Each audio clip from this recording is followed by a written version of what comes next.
Voilà, on est le mardi 14 septembre et on est le 6 Tishrei et le cours est à la mémoire et pour l'élévation de l'âme de Yosef Shmuel Ben Israël Perla. Et en tous les cas, donc, comme on est à quelques jours de Kippour, on va rentrer directement dans le vif du sujet en ce qui concerne la préparation à la fête de Kippour. On trouve au sujet de cette fête 3 expressions qui vont nous permettre de mieux comprendre le travail moral et spirituel qu'on est censé réaliser. On trouve le mot kapara, le mot mechila et le mot tahara. J'ai d'abord voulu les dire en hébreu et je vais traduire. Dans l'ordre, le mot mechila. Le mot mechila signifie pardon, pardonner. C'est un mot qui revient à de très très nombreuses reprises dans les 5 prières de cette journée, du jour de Kippour, où finalement on demande mechila, on demande à Dieu de nous pardonner. Ce mot évoque pour nous des notions qui sont connues. On demande souvent le pardon lorsqu'on a offensé quelqu'un. On a commencé d'ailleurs très jeune à demander pardon à nos parents, puis après on continue à demander pardon à notre épouse, notre mari, nos connaissances, nos voisins, nos amis, et d'une certaine manière on passe sa vie à demander pardon puisqu'on passe sa vie à commettre des erreurs. Et quand on est un homme normal, normalement moral, c'est normal qu'on demande pardon. Mais au-dessus de tous les pardons, c'est bien sûr le pardon qu'on doit demander à Dieu pour les offenses, pour les manques, les erreurs et les fautes qu'on a pu commettre. C'est donc une notion qui est facile, qu'on connaît tous. Là où ça se complique beaucoup plus, c'est dans les 2 autres notions, qui sont d'ailleurs beaucoup plus essentielles dans le judaïsme que la première. La première notion difficile à comprendre pour nous aujourd'hui, c'est la notion de kapara. Kapara, notion qui a d'ailleurs donné son nom à la fête de Kippour. La fête de Kippour vient du mot kapara. Rectification obligatoire immédiatement, c'est que ça fait donc des décennies, voire des siècles, que nous traduisons très gravement mal le mot Yom Kippour. Nous traduisons tous le mot Yom Kippour par le jour du grand pardon, le jour du pardon, et c'est une erreur de traduction fatale. Je dis fatale, vous comprendrez dans la suite du cours, parce qu'elle nous éloigne complètement du sens réel de la fête. Le mot pardon ne se dit pas Kippour ou kapara, il se dit mechila. C'est ce que je viens d'expliquer au début de ce cours. Quand je pardonne, je suis mochel. Machul lecha. Je te pardonne. Mais kapara, c'est autre chose. Et encore une fois, ce jour ne s'appelle pas Yom Mechila, mais Yom Kapara, Yom Kippour. Alors, que peut signifier la notion de Kapara? Pour l'instant, je ne réponds pas. On arrive maintenant à la 3e définition de ce jour, qui est la Tahara. Ce jour est appelé un jour de Tahara. Si je traduis très superficiellement, un jour de pureté ou de purification, c'est un peu plus facile paradoxalement à traduire Tahara que Kapara. Kapara qui n'est que la 2e étape, la plus haute c'est Tahara. Mais en tous les cas, un jour de Tahara, de purification, où on le voit, entre autres parce que dans la Torah, ainsi que dans nos prières, on répète à de très nombreuses reprises pendant ce jour, Lifne Hashem tit Aru, devant Dieu, vous vous purifierez. Donc il faut comprendre, maintenant, d'une manière beaucoup plus concrète, ce que signifie chacune de ces étapes dans ce pardon, dans cette reconstruction qu'on nous demande donc le jour de Kippour. On commence par la Mechila, après on s'élève vers la Kapara, et enfin on atteint le niveau le plus haut, qui est Lifne Hashem tit Aru, vous vous tenez devant Dieu et vous recevez votre purification. Quelle peut être la différence entre la purification et le pardon? Et surtout que l'étape du milieu qui est la plus importante, puisque c'est la seule des 3 qui va donner son nom à la fête, Yom Kippour, et non Yom Tahara ou Yom Tahor ou Yom Mechila, comme je l'ai dit. Donc, c'est quoi cette notion? C'est extraordinaire parce que finalement, la fête porte un nom qui est celui qui est le plus difficile à expliquer. Qu'est-ce que c'est la Kappara? Alors heureusement, on a une clé pour comprendre notre Torah, que je ramène souvent quand on en a besoin. Cette clé qui consiste à dire que lorsque tu veux comprendre le sens d'un mot, essaye de voir où ce mot a été dit pour la première fois, ou dans les premières fois, en tout cas à un endroit fondamental dans la Torah, ce qui va te permettre de déchiffrer, de comprendre ce mot qui en soi est difficile à traduire et à comprendre. Et effectivement, je vais vous surprendre en vous ramenant le Makor, la référence du mot Kappara dans la Torah, à un endroit où on ne s'y attendait pas du tout, parce que le contexte est très différent de ce que l'on pense quand il s'agit de Yom Kippour. Eh bien, c'est au sujet de la rencontre entre Yaakov et Esav. Lorsque Yaakov s'apprête à rencontrer Esav, après les 20 ans de séparation, lorsque Yaakov était chez Lavan, et on sait très bien que Yaakov a très très peur de cette rencontre, parce qu'il est en droit d'imaginer que son frère porte toujours des sentiments extrêmement négatifs à son égard et qu'il veut lui faire du mal ou le tuer. On sait que l'une des choses que Yaakov va faire, c'est d'envoyer, de précéder la rencontre avec des offrandes, avec des cadeaux. Et à ce moment-là donc, au moment où tous ces cadeaux, tout ce bétail part au-devant de Esav, Yaakov dit, peut-être, grâce à cela, Achapra Panav, très difficile à traduire, je vais avoir une kappara de son visage. Extrêmement révélateur. Je vais avoir une kappara de son visage. Quelle est la seule traduction possible? Eh bien, ses sentiments vont changer à mon égard. Au lieu de venir avec une tête panav, un visage ennemi, il va venir avec un visage accueillant, souriant, c'est-à-dire ce qui va se produire. Ils vont s'embrasser. Donc, achapra panav signifie ici, je vais donc transformer Esav. La transformation ici qui importe à Yaakov, c'est de haine en amour. Ce qui est extraordinaire, c'est qu'ici le mot kappara utilisé par Yaakov ne concerne pas Yaakov, mais concerne Esav. C'est d'une certaine manière Esav qui est mitraper. C'est Esav qui subit le phénomène, le processus de kappara. C'est Yaakov qui en a besoin, mais c'est Esav qui est le personnage sur lequel agit la kappara. Et bien de là, on a compris une chose extraordinaire. Que signifie Yom Kippour? Que signifie kappara? Ce n'est pas pour soi, sur soi, mais c'est sur lui, sur Dieu. Yom Kippour, c'est le jour où nous arrivons à transformer Dieu. Écoutez, imaginez ce qu'on est en train de dire. Où tu arrives à transformer Dieu pour que son regard sur nous soit différent. Ce qui est extraordinaire et ce qui est tout de suite à relever, c'est que vous savez que la Torah est la science des sciences. Et dans une science, tout est extrêmement précis. Et tout est extrêmement calculé, avec une précision qu'on ne peut même pas deviner, même pas imaginer quand il s'agit de les précisions dans la Torah elle-même. Et donc c'est clair que si pour pouvoir comprendre ma relation avec Dieu, je suis obligé d'aller chercher le sens du mot dans ma relation avec Esav, et que de la même manière que la kappara agit sur Esav, elle agit sur Dieu, il semblerait donc que, indirectement, la Torah veut nous montrer que finalement, il y a un lien entre le visage de Dieu en haut et le visage des hommes à ton égard en bas. Et en vérité, comme Esav te regarde, Dieu te regarde.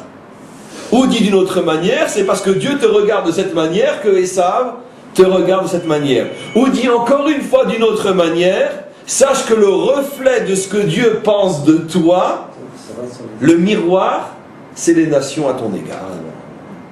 Vous voyez comment, j'ouvre juste une parenthèse. Les nations, bon, les nations remontées par Esav, vous avez raison de préciser. Pour l'instant, je vais rester dans le flou, vous avez raison de préciser. Ce qu'on remarque déjà d'une manière extraordinaire, c'est comment, regardez, cette parenthèse fondamentale, comment, en se donnant la peine, comme un juif a le devoir de le faire, c'est ce qu'on appelle l'étude de la Torah, comment en se donnant la peine de comprendre et de déchiffrer la Torah, on arrive tout d'un coup à des univers qu'on ne soupçonnait même pas dans un mot qu'on utilise depuis des siècles, un mot tellement usuel, tellement on pourrait dire galvaudé et banalisé qu'on ne se rend même plus compte ce qu'on est en train de dire. Et tout d'un coup quand tu cherches à comprendre, ça veut dire quoi Kippour? C'est quoi Kapara? Puisqu'on a déjà Mechila. Quelle est la différence entre Kapara et Mechila?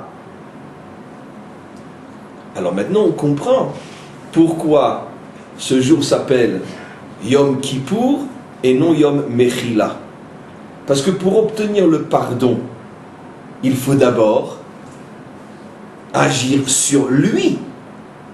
Quand tu as offensé quelqu'un et que tu lui demandes pardon, tu n'obtiendras pas son pardon si tu n'as pas créé en lui la raison de te pardonner.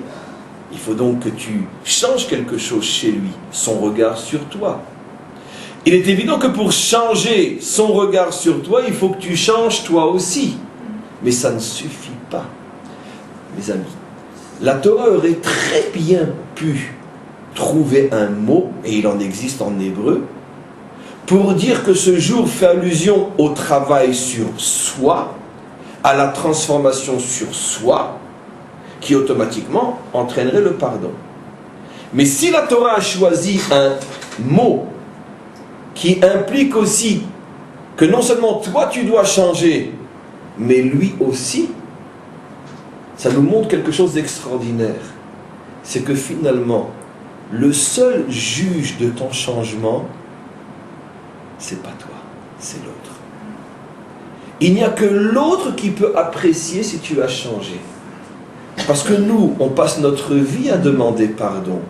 Nous, on passe notre vie à jurer sur la tête de tous les saints de ce monde qu'on ne le fera plus, qu'on regrette, etc. Et nous, on est sûr et certain que l'on est sincère. Et on ne comprend pas pourquoi l'autre il ne bouge pas, pourquoi l'autre il ne comprend pas. Et très vite, on en arrive à la conclusion que parce que c'est un monstre, tout ce que vous voulez. Peut-être que pas. Peut-être que le regard de l'autre sur toi et le fait qu'il ne change pas dans cette relation avec toi, peut-être que ça indique justement que contrairement à ce que tu crois, tu n'as pas changé. Et il n'y a que l'autre qui peut te le révéler. C'est pour ça que si la Torah avait appelé ce jour le jour où tu te transformes, le jour où tu changes, ça n'aurait pas été suffisant. Pourquoi? Parce que moi je suis persuadé que j'ai changé. Moi je suis persuadé que vraiment j'ai pris de bonnes résolutions. Non. La Torah appelle ce jour Yom Kippour, le jour qui a la capacité aussi de faire changer le regard de l'autre sur toi. Et ça c'est déjà beaucoup plus difficile. Parce que pour changer le regard de Dieu sur moi, c'est très dur. Parce que franchement, le plus facile, c'est de changer mon propre regard sur moi-même. Parce que moi, je me regarde dans la glace, je me dis, allez, je le ferai plus, et je suis convaincu que ça y est, je suis parfait. Bon, ça, c'est le plus facile. Maintenant, bon, qu'est-ce qu'il dit le Rav? Changer le regard de l'autre. Bon, ça non plus, c'est pas tellement, parce que bon, je veux dire, est-ce qu'il sait vraiment ce que j'ai dans le cœur et ce que j'ai dans les reins? D'accord. Mais changer le regard de Dieu, il y en a un seul qu'on ne peut pas rouler, c'est lui. Donc là, c'est déjà terrible, parce que je dois changer le regard de quelqu'un qu'on ne peut pas rouler. Donc je ne peux ni me rouler, ce qui est le plus facile, ni rouler mon voisin, ce qui est encore facile. Il s'agit ici de convaincre Dieu. Et maintenant vous me poserez la question, mais d'accord, mais ça reste très utopique, très théorique. Comment je peux savoir si j'ai vraiment changé au point de changer son regard sur moi? Comment je peux le savoir? Rappelez-vous ce que j'ai dit au début du cours. comment on apprend la traduction réelle du mot kapara de Esav. Dieu a mis des miroirs en bas. Et c'est quoi les miroirs? C'est Esav. Tant que Esav te haït, tu peux être sûr que tu n'as pas changé aux yeux de Dieu. Qu'est-ce que ça veut dire? Vous parliez d'un petit cours, vous imaginez, c'est un cours international. Tant que, rien de Yom Kippour, rien qu'avec la traduction juste d'un mot, voilà ce qui se cache derrière la fête de Kippour. Tu veux savoir si tu es arrivé à changer le regard de Dieu sur toi? Regarde par la fenêtre, est-ce qu'il y a encore un ou plusieurs Esav sur terre? Et comme tu ne vois que ça, tu peux donc être sûr que le travail sur toi, bien que évidemment il a commencé, bien qu'évidemment il est déjà largement entamé, mais il n'est pas terminé. Parce que quand le travail va-t-il être terminé? Eh bien dans le moment que l'on appelle la délivrance finale. Au moment où effectivement, comme on vient de le lire, vous savez que la plus belle de toutes les prières de l'année, c'est la prière de Rosh Hashanah. Vous comprenez la traduction de cette prière qui est époustouflante de beauté, mais vraiment à en pleurer sincèrement. Les mots, c'est exceptionnellement beau, le contenu des prières de Rosh Hashanah. Et on pourrait résumer que toutes les prières de Rosh Hashanah tournent autour d'une notion une et unique, le dévoilement de Dieu comme roi au moment de la délivrance finale. Mais roi sur toute la terre.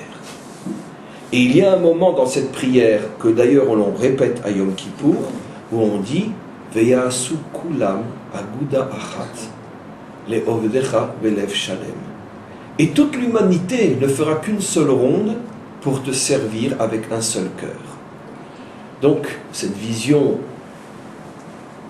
de la délivrance finale telle que les prophètes nous l'ont transmise, où effectivement viendra un jour où toutes les races, toutes les couleurs, tous les hommes, toutes les femmes, toutes les créatures se tiendront main dans la main pour ne faire qu'une seule ronde autour de toute la terre pour servir Dieu. Ça ne sera pas une ronde où les races, les couleurs et les différences disparaîtront. Bien au contraire, la beauté de cette ronde, c'est qu'elle aura des endroits où elle est noire, d'autres où elle est rouge, d'autres où elle est jaune, d'autres où elle est blanche. Justement, la beauté de cette ronde, c'est qu'elle sera multicolore, avec tout ce que cela représente. Mais elle ne sera malgré tout qu'une seule ronde. Donc, effectivement, ce moment arrivera où Esav ne nous regardera plus comme un ennemi.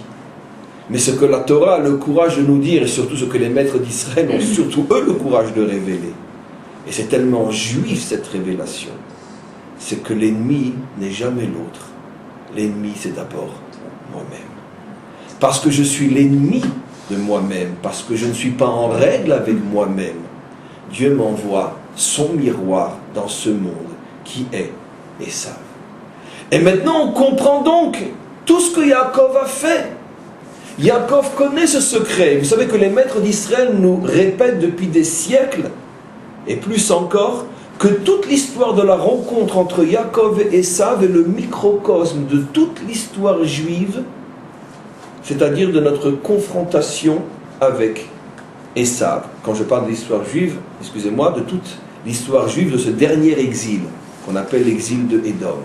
Et d'ailleurs, les maîtres d'Israël avaient l'habitude, écoutez-moi bien, et jusqu'à aujourd'hui, d'étudier en profondeur et de revenir sans arrêt sur ce passage pour découvrir sans cesse de nouveaux enseignements, car la Torah est infinie. Et tout ça parce que les maîtres d'Israël savaient que toute l'histoire de la relation entre Yaakov et Esav, qui dure déjà depuis 2000 ans, toute l'histoire de cette relation avec toutes ses méandres et tous ses secrets, toutes ses clés, se trouve dans les quelques versets de la rencontre entre Yaakov et Esav. Et figurez-vous, alors qu'on connaît la générosité des maîtres d'Israël, qui dès qu'ils dévoilent quelque chose, pour eux, ils le dévoilent au monde entier. Toutes les explications qui se sont entassées depuis 2000 ans sur ce passage-là sont restées secrètes, elles sont transmises uniquement de bouche à oreille, du maître méritant à l'élève méritant, mais jamais écrites pour ne pas que Esav le sache, par la traduction ou par l'étude, et apprenne quelles sont nos clés dans la relation qu'on a avec lui. On dévoile beaucoup, trop souvent, mais les clés qui font qu'on arrive à traverser l'exil de Édom sans disparaître, ce qui rend fou Esav, parce qu'à chaque fois il s'imagine que ça y est, on ne peut plus lui échapper, et à chaque fois il s'aperçoit qu'on a trouvé une sortie de secours, et qu'on se reconstruit encore plus fort qu'avant qu'il nous ait étranglés dans sa main, ou presque étranglés dans sa main. Les clés qui permettent à Israël d'échapper à Esav, malheureusement pas suffisamment, mais en tous les cas suffisamment pour ne pas disparaître selon son projet à lui, ces clés-là se trouvent dans la compréhension des secrets de cette rencontre entre Yaakov et Esav, compréhension tenue secrète jusqu'à aujourd'hui par les maîtres d'Israël qui se refusent à l'écrire pour ne pas que Esav connaisse nos clés. Je fais une parenthèse, je vous ai appris quelque chose d'extraordinaire aujourd'hui. En tous les cas, maintenant, je reviens. Yaakov a rencontré Esav, et Yaakov sait très bien que ça va être pour lui le test. Qu'est-ce qu'il lui dit au tout début de la paracha? Im Lavan Garti. J'ai séjourné avec Lavan. Nos maîtres font remarquer que le mot Garti, c'est les mêmes lettres que le mot Tariag, qui veut dire 613. Il lui fait allusion au fait que sache que ne crois pas que sous prétexte que j'ai vécu en dehors de la terre d'Israël et dans la maison d'un impie, d'un rachat, je suis moi-même devenu rachat. Sache que comme tu m'as connu fidèle et serviteur de Dieu dans la maison de notre père à Beersheba ou à Hebron, je suis resté le même. Je reviens avec les 613 mitzvot. Mais en vérité, ça c'est ce que Yaakov dit à Esav. Mais quand il entend que Esav vient à sa rencontre, à ce moment-là, regardez ce qu'il se dit. Il dit, wow, je comprends. Moi, je viens de dire que j'ai accompli les 613 mitzvot. Vous tenez bien votre chaise? Et c'est Yaakov qui parle. Mais en vérité, qu'est-ce que j'en sais? C'est mon avis sur moi-même. En quoi mon avis sur moi-même est-il objectif? Moi, je suis un juif pratiquant. Moi, je suis un juif attaché, fidèle. Qui le dit à part toi? D'où tu le sais? Enfin, j'accomplis toutes les mitzvot. Dis-moi, est-ce que tu te crois mieux que Yaakov, qui lui aussi l'a dit? Et pourtant, s'il l'a dit, c'est que c'est certainement très sincère. Et malgré tout, quand Hachem lui envoie Esav, il comprend. Non, ça c'est le test. Si dans ma rencontre avec Esav, ça se passe mal, c'est la preuve que je n'ai pas accompli les 613 mitzvot. À mon niveau peut-être oui, mais pas au sien. Et c'est lui que je dois convaincre, c'est pas moi. Et si tout d'un coup il y a un miracle et que Esav s'attendrit et qu'il m'embrasse, même si ce n'est que provisoire, mais sur le moment on arrive à s'entendre, comme Esav est le miroir du visage d'en haut, son visage m'indiquera son avec un petit S, m'indiquera son avec un grand S. Et donc automatiquement il dit Achaprait Panav. Et les commentaires se posent la question, qu'est-ce que c'est dire Achaprait Panav? C'est pas une question de kapara ici. Il n'y a pas de kapara. Dans toute la Torah, quand on va retrouver plus tard le mot kapara, dans le 3e livre de la Torah et dans tous les sujets où on parle de kapara, c'est dans le service divin au temple. Quand on apporte une offrande ou quand on a fauté, c'est toujours par rapport à Dieu. Comment se fait-il que lorsque l'on trouve pratiquement pour la première fois le mot kapara dans la Torah, c'est au sujet de Esav? Parce que la Torah me révèle ce secret époustouflant. Il n'y a que lui qui peut te dire si tu as changé. Et comment qu'il me le dit? Moi, j'entends pas le maître du monde me parler. J'aimerais bien, mais j'ai pas cette capacité. Demande à Esav ce qu'il pense de toi et tu sauras ce que lui pense de toi. Et le test passe et il est réussi. Au moment de la rencontre, ils s'embrassent. Et de là, donc, on a une clé extraordinaire. Mais nos maîtres vont plus loin encore. Ils vont jusqu'à dire qu'en vérité, Esav, comme tout dans la Torah, est du macro et du micro. Ça veut dire que toutes les vérités sont vraies à grande échelle et à petite échelle.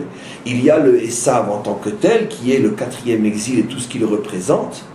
Et il y a aussi, mais ça c'est au niveau clali, au niveau de notre nation, et il y a aussi le Esav plus particulier, celui qui est proche de chacun d'entre nous, qui est tout simplement notre ennemi, celui qui ne nous aime pas, celui qui nous poursuit, qui nous fait du mal, avec lequel on est en conflit, en litige, en tout ce que vous voulez. Parce que n'oubliez pas qu'avant d'être le fondateur de la civilisation romaine jusqu'à ses descendants aujourd'hui, Esav a d'abord été notre frère jumeau, qui était dans la même maison que nous, dans la même cour, on jouait au foot ensemble. C'était notre voisin, on pique-niquait ensemble. Il était ni plus ni moins juif que vous et moi. Il avait le même père et la même mère. N'oublions jamais le micro avant de passer au macro. Ce qui veut dire que Esav est aussi cet ennemi pour nous, juifs, qui nous poursuit, qui nous fait du mal, avec lequel on n'arrive pas à s'en sortir, et qui est constamment là pour me rappeler que si tu as un ennemi en bas, c'est que tu en as certainement un en haut aussi. Et de là, vous comprenez combien et combien et combien et pourquoi la Torah nous demande toujours une maîtrise de soi presque surnaturelle face à nos ennemis juifs. Ça veut dire ceux qui sont dans notre entourage le plus proche. Parce que c'est sûr qu'on ne te demande certainement pas, abomination morale si on te le demandait, de tendre une joue quand on te frappe sur l'autre. Mais d'un autre côté, on te demande toujours de ne pas perdre de vue que ce petit Esav qui te pourrit la vie du matin au soir, il n'est que le miroir de celui qui pense que tu ne fais pas suffisamment d'efforts à son égard. Et lui, il est là pour ça, pour te le rappeler. Lui ne le sait pas car il est manipulé, c'est clair, mais c'est comme ça que ça fonctionne.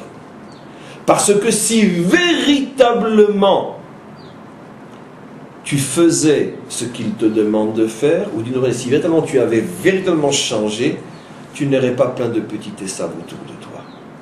Et qui est le personnage biblique, qui est le symbole parfait de cette prise de conscience?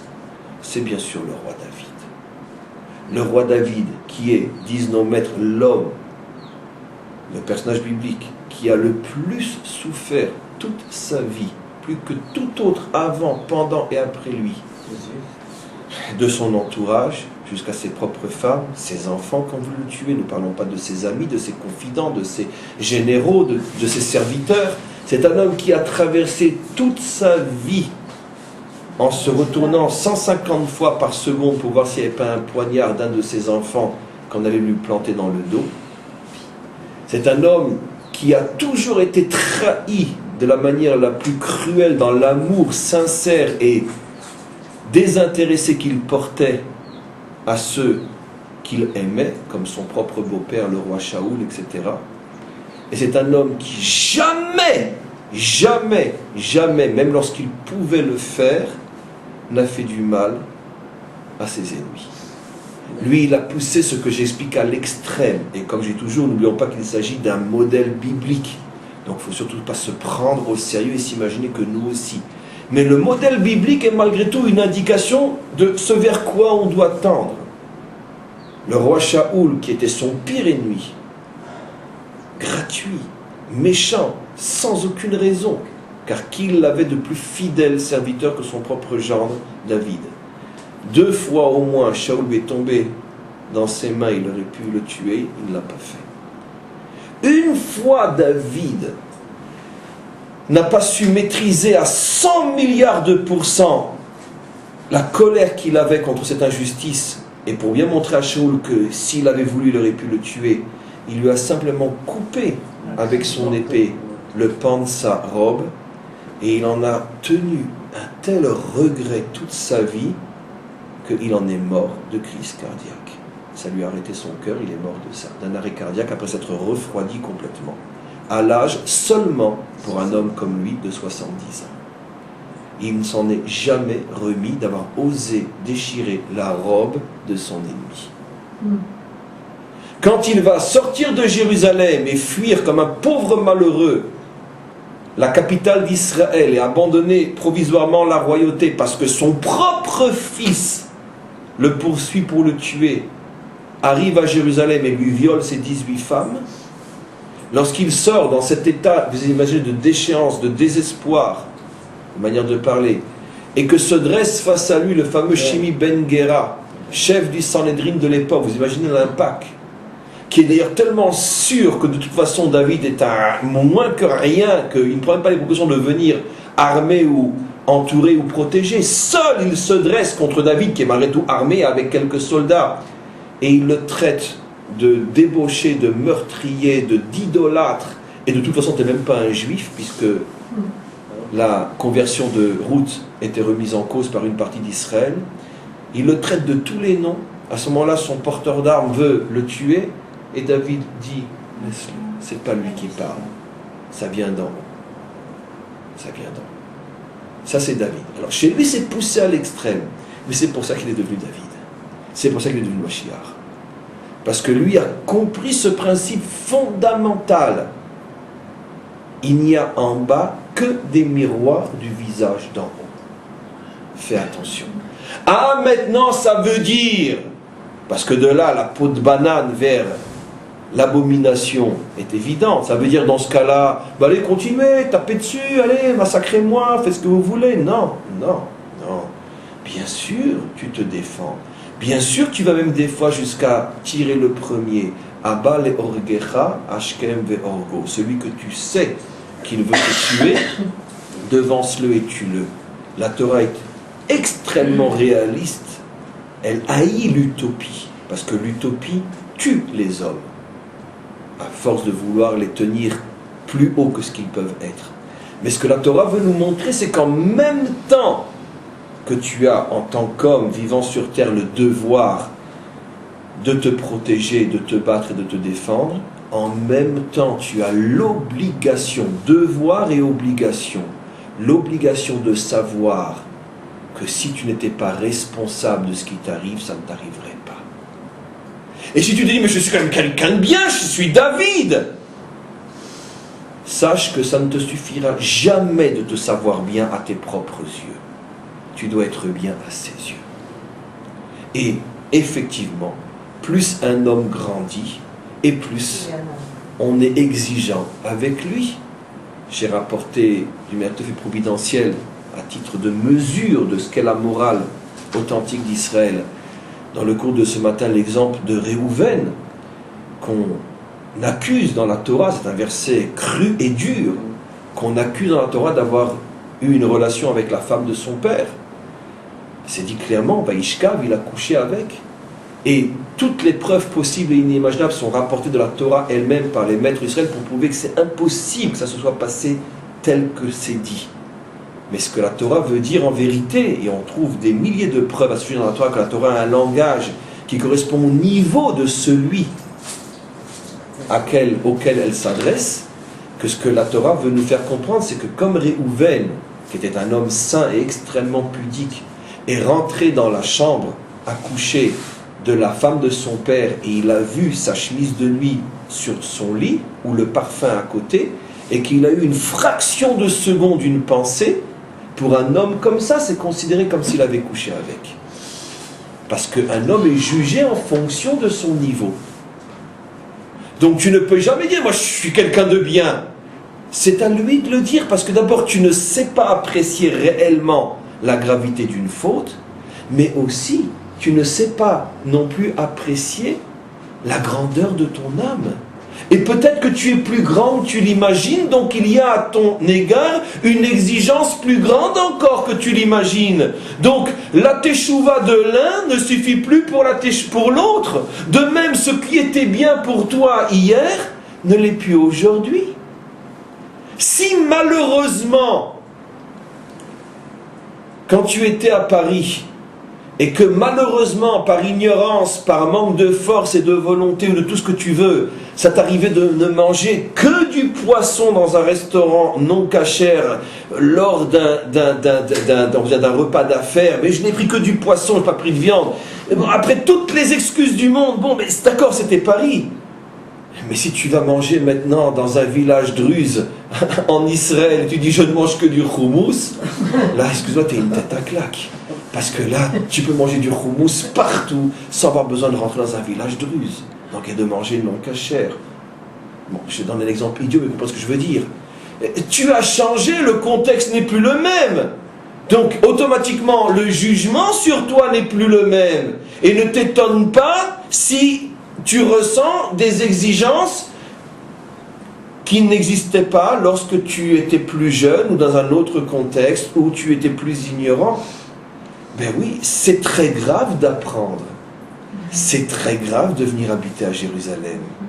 Et c'est pour ça que finalement, on préférait tous tellement Paris, ou on préfère tous tellement l'ignorance. Parce qu'au moins, on me laisse tranquille. C'est vrai, dans ma bêtise ce que je dis, mais tout le monde comprend ce que je veux dire.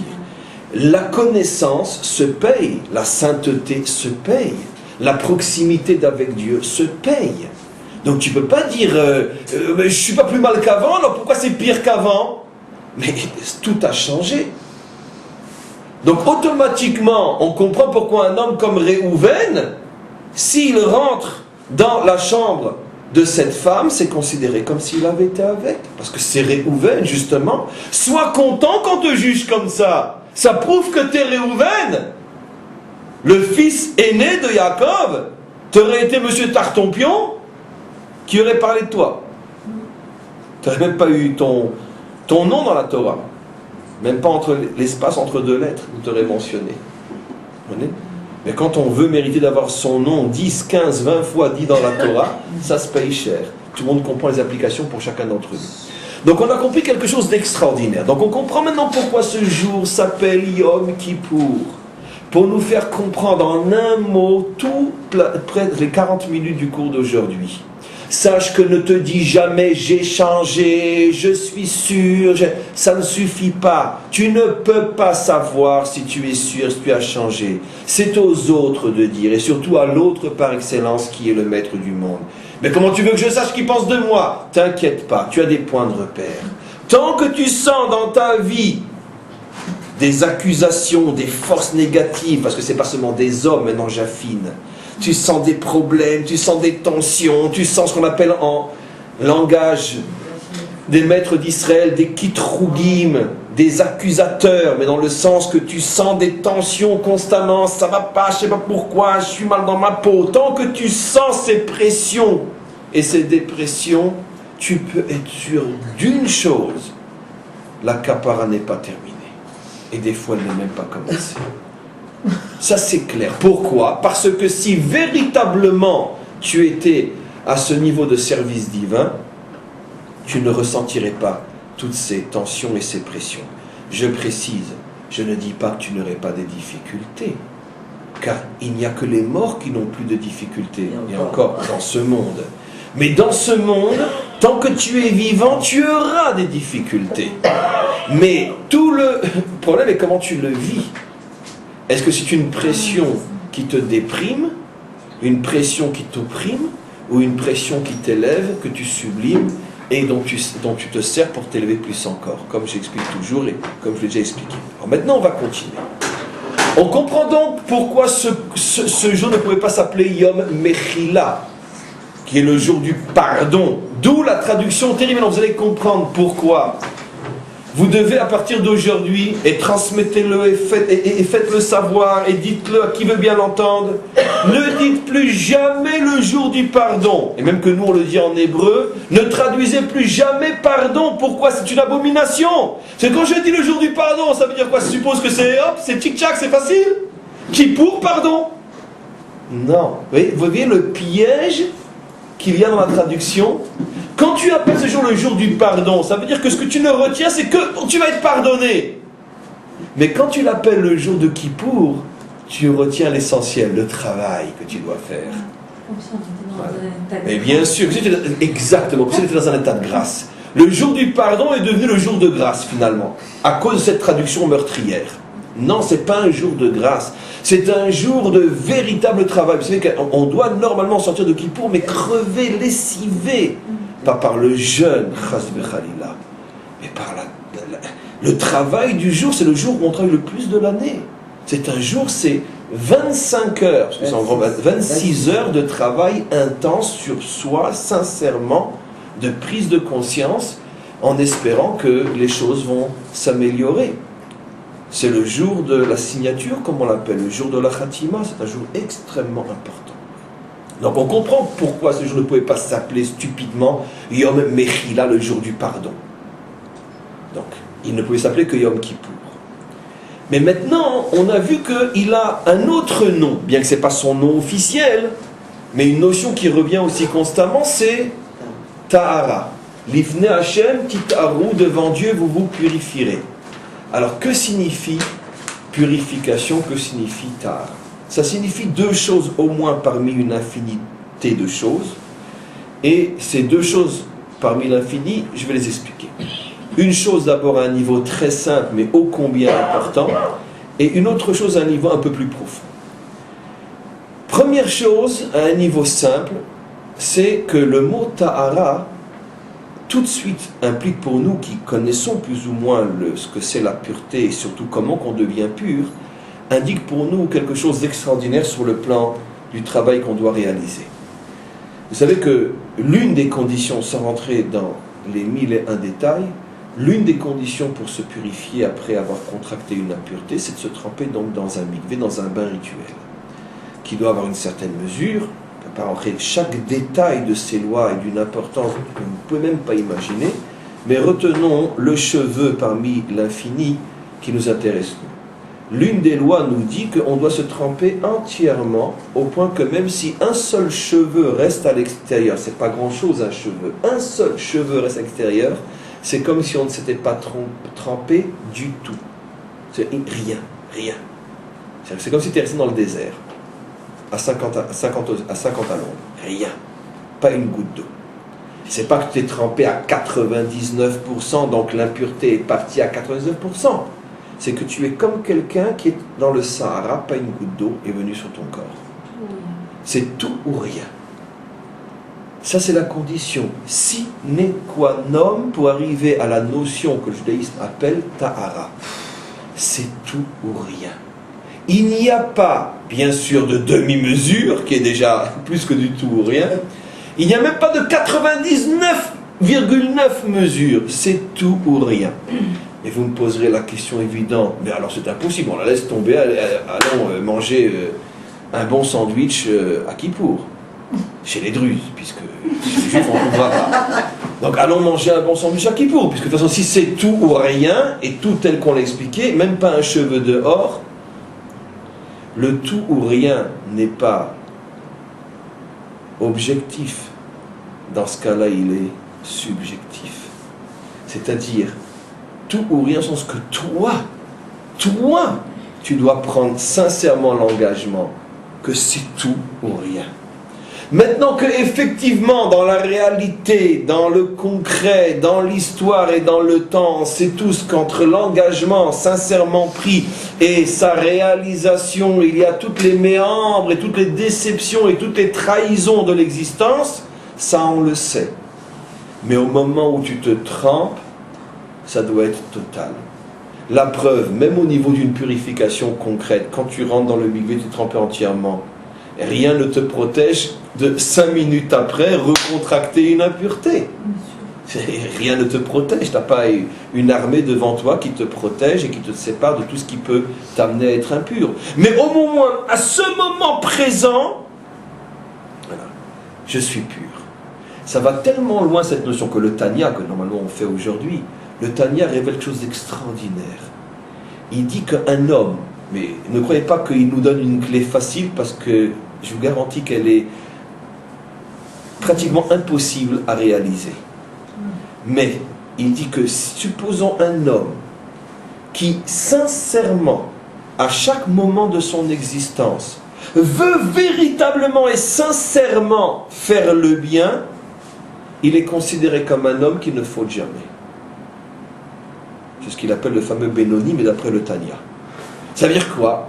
Ça veut dire que même s'il faute, dans la mesure où sincèrement il ne voulait pas fauter, donc c'est déjà pas un homme qui faute volontairement, il ne peut éventuellement faire que par des fautes d'erreurs, de faiblesse, et peu importe, il va fauter. Mais sincèrement, c'est pas ce qu'il veut, il est considéré comme s'il n'avait jamais fauté de sa vie. Bon, c'est utopique comme situation, c'est que pour comprendre, parce que de toute façon c'est impossible, un homme qui sincèrement, toute sa vie est dans cet état de prise de conscience que vraiment il ne veut pas fauter. Il y a des fois, oui, elle nous plaît la faute malgré tout, il faut le dire. Mais supposons Ce qui veut donc dire quoi? Pourquoi? Parce que cet homme-là est dans un état de purification constant. Parce que la sincérité, même subjective, puisque sauf il faute, mais la sincérité subjective a l'effet de mikvé. Et elle te protège donc on peut dire de l'impact qu'a la faute. Tu as fauté, oui, mais cette faute n'a pas d'impact sur toi, elle ne t'a pas sali, elle ne t'a pas souillé intérieurement, parce que tu étais dans un mikvé, qui est ta volonté profonde de ne pas fauter. Il y a Hachem qui... Comment? Oh, ça, bien sûr, c'est pour ça, bien sûr.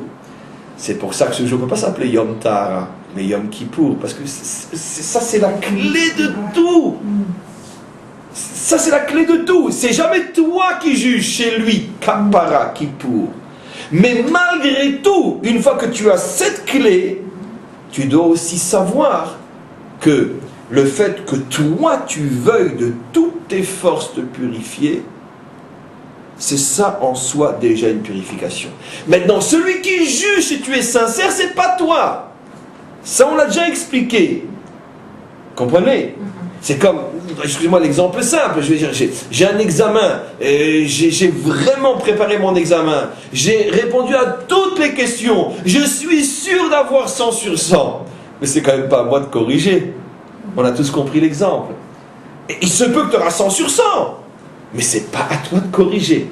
Donc, encore une fois, c'est sûr que ça dépend de moi.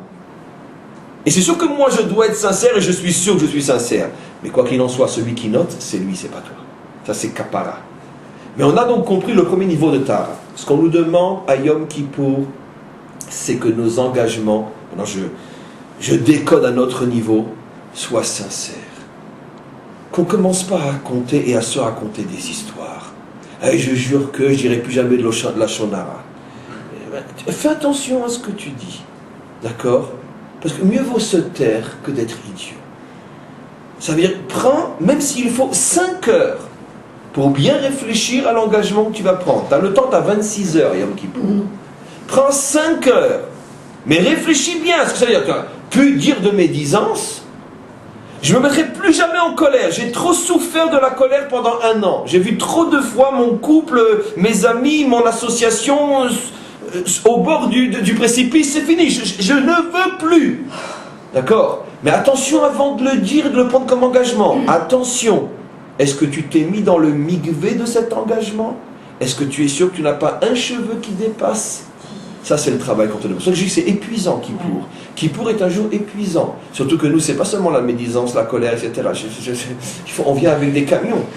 Des camions, on sort les livres, on monte les bibliothèques et toute la synagogue est remplie de nos livres. Tout ce qu'on a à lire et à demander, etc. Bon, bref. En tous les cas, ça, c'est le premier niveau pour comprendre qu'est la Tara. Si on arrive à ce niveau-là, et à l'vaille, qu'on y arrive ne serait-ce que pour 2 ou 3 choses. Vous savez, tout ce qu'on débite comme pardon après la tfila, sur la faute que j'ai fait, sur la faute que j'ai fait, sur la faute que j'ai fait, c'est tellement idiot, parce qu'on ne comprend pas ce qu'on dit, on ne croit pas un mot à ce qu'on dit, qu'on se demande pourquoi on le dit. Que Dieu pardonne. Mais en tout cas, bon, peu importe. Mais on sait très bien qu'on va lire dans le texte de la prière au moins 50 fautes, si pas 100, qu'on s'engage à ne plus refaire. Maintenant, personne ne nous entend, on peut le dire à haute voix, on s'en contrefou, parce que de toute façon, on ne comprend pas ce qu'on dit, on sait tous qu'on va le refaire.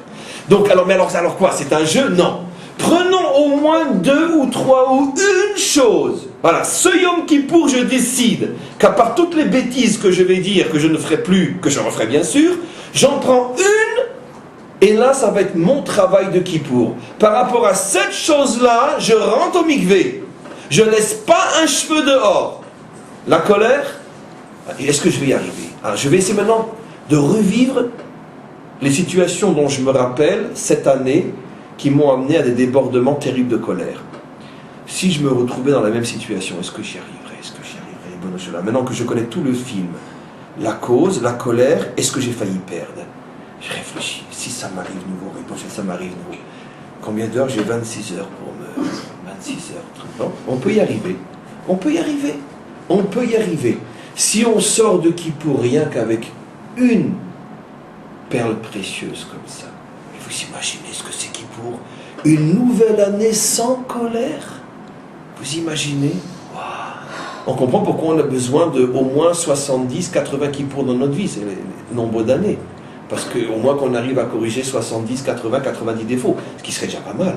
Parce que finalement, des défauts graves, il n'y en a pas tellement. Finalement, non mais non, sincèrement, sérieusement, des défauts graves, vraiment qui nous pourrissent la vie. La colère, la médisance, la jalousie, le mensonge, l'hypocrisie, allez, on 10, 15, 20, c'est pas tellement dur pour que ça. Hein. Donc finalement, dans une vie, si on fait 60, 50 kippour, sérieux, on peut arriver à drôlement progresser, se corriger. Faut pas non plus être idiot, on ne nous demande pas 50 par Yom Kippour. On nous demande un. Sors de Kippour avec un cadeau que tu puisses offrir au Maître du Monde. Maître du Monde, regarde le beau cadeau que je t'ai préparé pendant Kippour. Voilà. Eh bien, je ne me mettrai plus jamais en colère. Par contre, je te préviens, de la médisance, je vais me délecter. Hein, parce que je ne peux pas tout faire. La médisance, je continue, Maître du Monde. J'ai encore un an chaque Kippour prochain. Mais la colère, je te promets, c'est fini. Tu arrives au Kippour prochain, tu lui donnes son deuxième cadeau, la médisance. Le mensonge, tu vas voir, tu vas pas me reconnaître, tellement je vais te mentir, toi aussi. Mais c'est pas grave, on progresse comme ça, on est des humains. Et c'est ça ce qu'il aime en nous, le Maître du Monde, c'est qu'on est humain, on se la joue pas. Parce que comme c'est puant, celui qui sort de Kippour en disant, ça y est, j'ai tout réparé, je suis parfait, c'est horrible, ça sent pas bon. C'est tellement hypocrite, c'est tellement nul. Pour qui tu te prends, toi ? Donne-en un cadeau au Maître du Monde, un, et ça suffit. Tu vas vivre jusqu'à 70, 80, 90, voilà, tu as le temps de tout réparer. Sois pas pressé, mollo. Qui veut aller loin, ménage sa monture. C'est le cas de le dire. La monture, c'est l'animal en nous. Et on veut qu'il aille loin avec nous, on veut aller loin avec lui, donc il faut le ménager. Mais seulement c'est sérieux. Enfin, deuxième et dernier niveau de ce que c'est la Tahara, comme son nom l'indique, Lifne Hashem Tit'aru. Devant Dieu, purifiez-vous. Ça veut dire que la pureté est la force qui me ramène devant Dieu. Pas la Mechila, pas le pardon, pas encore la Kapara, le travail sur soi au point de convaincre Dieu que j'ai vraiment changé, mais la Tahara. La Tahara me ramène devant lui. Ça veut dire quoi, me ramène devant lui? La Tahara va véritablement changer mon existence, et c'est à la portée de chacun d'entre nous au niveau qualitatif. Après, quantitatif, c'est la différence entre un homme et un autre. Mais qualitativement, vivre devant Dieu, c'est véritablement vivre avec le sentiment que ma vie n'est pas entre les mains du hasard, que ma vie n'est pas entre les mains de la chance ou de la malchance, du destin ou de tout ce que vous voulez, que ma vie est véritablement entre les mains de la providence. Et ça, c'est un niveau qui est à la portée de chacun d'entre nous, avec énormément d'efforts, mais à chacun d'entre nous. C'est-à-dire véritablement ce qu'on appelle une vie pleine de sens, que sentir vraiment que ma vie, c'est une histoire extraordinaire, fabuleuse, d'une association inimaginable entre le Créateur et moi. Vous savez, comme je dis toujours, à titre d'exemple, encore une fois vers lequel on tend, c'est quoi la Bible finalement? C'est quoi? Ben, c'est l'histoire d'hommes et de femmes qui est devenue l'histoire sainte. C'est pas l'histoire de Dieu, la Bible. On parle pas de lui. On parle que des hommes et des femmes en relation avec lui. On parle pas des anges. On parle pas des mondes célestes. Non. On parle d'une engueulade entre un homme et sa femme, Sarah qui engueule son mari Abraham. On parle d'une dispute entre des frères. On parle d'esclaves, on parle de révolte dans le désert. On parle de fautes. On parle aussi de belles choses, mais c'est la vie des hommes, l'histoire sainte. C'est quoi le message? C'est que on te demande à toi aussi d'écrire quelques lignes, si ce n'est pas quelques pages de ce livre-là. On attend tes pages, tes propres pages. Chaque existence, c'est quelques pages à rajouter à cette histoire sainte. Quoi? Je pourrais être dans la Bible moi aussi? Oui, toi aussi. Il y a de la place pour tout le monde. La preuve, même un âne, l'âne de Bilam, est cité dans la Torah. S'il y a une place pour un âne, il y a bien une place pour toi aussi. Mais je plaisante pas en disant ça. Ça veut dire que même un âne peut avoir une place dans la Torah. Et vous croyez que c'est rien, l'âne de Bilam? Alors tenez-vous bien, il me reste quelques minutes. Je vous ai déjà expliqué des milliers de fois que le Ari Akadosh ne dormait jamais. Il faut dire qu'il a vécu que 38 ans, donc il était très pressé. C'est vrai que les 38 ans du Ari Akadosh, c'est 500 milliards d'années-lumière d'un homme comme vous et moi. Mais peu importe, il n'a vécu que 38 ans, donc il ne dormait jamais. Par contre, le Shabbat, il avait l'habitude de s'endormir pendant 3 heures, ce qui rendait fou de curiosité son élève. S'il y a bien un jour où on ne doit pas dormir, quand on est un homme comme toi, c'est le Shabbat. C'est trop sain pour perdre son temps à dormir. Tu ne dors pas de la semaine, pourquoi le Shabbat? Jusqu'au jour où il s'est rendu compte que c'était pas un sommeil comme il le pensait. Il s'est caché dans la chambre, Bekitsour, et il a vu que pendant ces 3 heures-là, les lèvres du Ari Akadosh bougeaient avec une rapidité époustouflante, inhumaine, surhumaine, surnaturelle. Comme s'il était en train d'étudier, mais à une rapidité absolument incroyable. Alors quand il s'est réveillé, il a dit, mais maître, qu'est-ce qui s'est passé? Bon, le maître, voyant qu'il a été pris et qu'il est obligé de révéler son secret, il a dit, mais bien sûr que je ne dors pas. Pendant ces 3 heures, mon âme monte dans la yeshiva d'en haut et on me révèle des secrets inimaginables. Et c'est pour ça que tu m'as vu bouger, parce que c'est l'étude avec les maîtres d'en haut qui ont quitté ce monde et qui sont déjà en haut. Et j'étudie tous les Shabbats avec Rabbi Shimon Bar Yochai dans la yeshiva céleste. Alors Rabbi Chaim Vital, il a dit, je t'en supplie, maître, révèle-moi quelque chose. Qu'est-ce que tu as appris aujourd'hui? Et il lui a dit la chose suivante, c'est écrit, c'est Rabbi Chaim qui révèle ça. Il a dit, sache qu'aujourd'hui on m'a révélé le secret de ce que l'âne de Bilam a dit. Mais sache que si tu vivais des millions de vies et que je t'expliquais des millions d'heures, je ne pourrais pas t'expliquer en bas dans ce monde ce que j'ai appris en haut en 3 heures, sur ce que l'âne a dit. Donc, quand je dis l'âne, je sais ce que je veux dire. Je veux dire par là qu'il n'y a pas de vie qui ne serve à rien. Si c'est vrai pour un âne, alors qu'est-ce qu'on va dire d'un homme? Qu'est-ce qu'on va dire d'un juif? Quoi, ma vie, c'est rien? Mais si l'âne de Bilam peut intéresser le Ari Akadosh pendant les 3 heures d'études célestes un Shabbat, ta vie à toi ne peut pas l'intéresser ou intéresser le maître du monde. Ta vie est aussi quelques pages de l'histoire sainte. C'est ça, être devant Dieu. Ça veut dire savoir qu'à partir de ce Yom Kippour-là, je vais ressortir avec le sentiment que, waouh, je suis comme Avraham, Yitzhak et Yaakov. Et sachez que ce que je dis est fondamentalement vrai. Nous n'avons reçu en bas qu'une toute petite partie de l'histoire sainte. Dieu est en train d'écrire depuis des millénaires la grande Bible de l'éternité. Et dans ce grand livre qu'il écrit depuis des millénaires, il y a nos pages à nous, nos vies. Et un jour, on lira ces pages-là. On se rendra compte que finalement notre existence était sainte, elle aussi. Elle était sublime, elle aussi. Et on sera époustouflé de se rendre compte que dans le même livre où on parlait d'Avraham, Yitzhak et Yaakov, on parle de moi aussi. C'est ça, l'Ifne Hashem Titaru. Et croyez-moi que c'est extrêmement sérieux.